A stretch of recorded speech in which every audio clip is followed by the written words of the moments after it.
মাহে রমজান উপলক্ষে চলো বন্ধুরা আমরা কিছু তথ্য জেনে আসি। Let's go.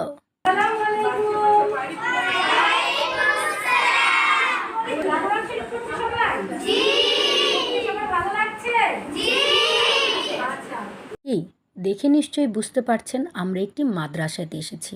এখন সবাই নিশ্চয়ই ভাববেন এখানে কেন বলছি। আমরা মহিলারা বাড়িতে নামাজ পড়ি, কিন্তু নামাজটি সঠিক হয় কি না সেটা কি আমরা বলতে পারি? শুদ্ধ হচ্ছে কি না? আর খতম তারাবি সে তো প্রশ্নই আসে না। সেই চিন্তাধারা থেকে এই তারাবি নামাজের সুব্যবস্থা করা হয়েছে। পাশাপাশি বয়স্কদের আরবি শিক্ষারও ব্যবস্থা করেছে প্রতিদিন সকাল 10টার সময়। এছাড়াও প্রতি শুক্রবার সালাতুত তাসবির নামাজ পড়ানো হবে, তাও সকাল 10টার সময়। মহিলাদের খতম তারাবির জন্য 2জন হাফেজও রাখা হয়েছে, যে হাফেজ 2জন এসে ওই রুমে প্রবেশ করে, দেন দরজাটা ক্লোজ করে দেওয়া হয়। তারপরে আমরা নামাজের জন্য দাঁড়িয়ে যাই। কিন্তু এই মাদ্রাসাটা 10টি রুম কক্ষ বিশিষ্ট। দাঁড়ানোর পরে 2 রুমও ঠিক করে মহিলারা ভরে না। তখন আমি ম্যাডামকে কোশ্চেন করলাম বিগত 5 দিন দেখার পরে, যে ম্যাডাম এত কম কেন মহিলা? তখন ম্যাডাম বলল যে এই তারাবি নামাজের উদ্যোগটা তারা প্রথম নিয়েছে।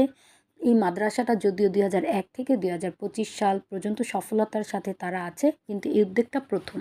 মানুষ না জানার কারণেই যেটা হয় প্রচারই প্রসার, তাই ভাবলাম প্রচারের কাজটা নিজের কাঁধে নিয়ে নিই। মুখে মুখে বিজ্ঞাপন করছি, পাশাপাশি সোশ্যাল মিডিয়াতে দিচ্ছি।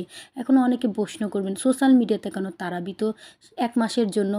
আরে না, এই কারণে যারা আমাদের এরিয়ার বাইরে আছেন তারাও এখানে এসে পড়ার সুযোগ পাবেন, কারণ এই মাদ্রাসাটা আবাসিক অনাবাসিক দুইটারই সুব্যবস্থা রয়েছে। ভর্তি চলছে শিশু থেকে দাওরা হাদিস পর্যন্ত, দ্যাট মিন্স মাস্টার্স পর্যন্ত।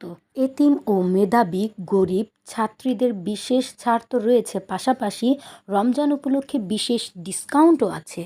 এই যে দেয়ালে আলপনাগুলো দেখতে পাচ্ছেন, এই আলপনাগুলো মাদ্রাসার ছাত্রীরা করেছে, এবং আরবি লেখাগুলো আমি তো শুনে পুরাই অবাক। নর্মালি জেনারেল লাইনে আমরা যারা লেখাপড়া করি, আর মাদ্রাসার লাইনের ছেলে মেয়েগুলো একটু এমনিতে এগিয়ে, কারণ ওরা দিনী শিক্ষাটা একটু ভালো।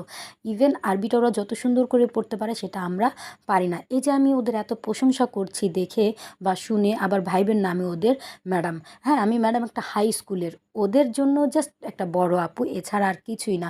ওদের ইউনিফর্মের সাথে আমার বোরকাটা কাকতালীয়ভাবে মিলে গেছে। ভাইবেন না এটা ওদের মাদ্রাসা থেকে দেয়া গিফট। হ্যাঁ, এই বোরকাটা গিফট আমার বোনের শাশুড়ি দিয়েছে।